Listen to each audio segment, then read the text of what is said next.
এই 54 বছর যে বাড়িটার সামনে কেউ কোনো গন্ডগোল করার সাহস পায় নাই, এই এনসিপির কুত্তার বাচ্চারা তোমরা হিজড়ার মতো পিছন পাশ থেকে গিয়ে তোমরা করো, তোমরা পার্টি অফিসে আসতা, পার্টি অফিসে আমরা তো ছিলামই, তারপরে তোমরা একদম হিজড়ার মতো গিয়ে আজকে আতর্কিত হামলা করলা এবং আমাদের রংপুরের মানুষের হৃদয়ের যে রক্তক্ষরণ, সেই রক্তক্ষরণ কিন্তু চলছে।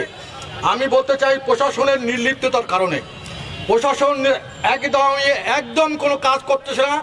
সারা দেশের মতো রংপুরেও কোনো প্রশাসন কাজ করছে না।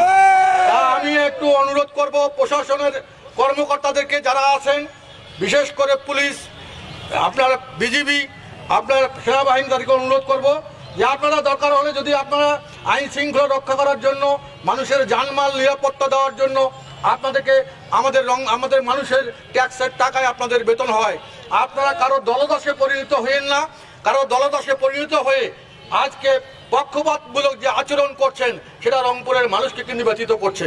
প্রিয় ভাইরা আমার, আপনারা যদি চান এনসিপির যদি ক্ষমতা থাকে ডিক্লেয়ার দিয়ে যদি করতে চায়, জাতীয় পার্টি প্রস্তুত আছে সব সময়। জাতীয় পার্টি আমরা কোনো সন্ত্রাসী রাজনৈতিক সংগঠন নই।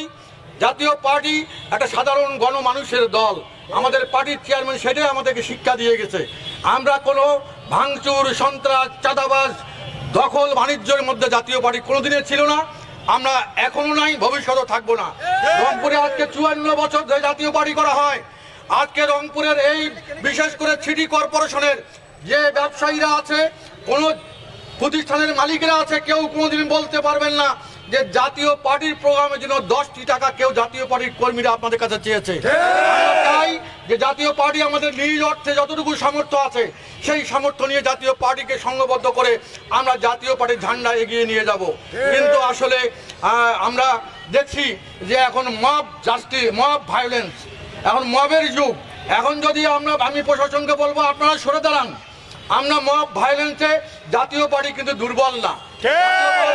আমরা যে কোনো মবের আমরা ফেস করতে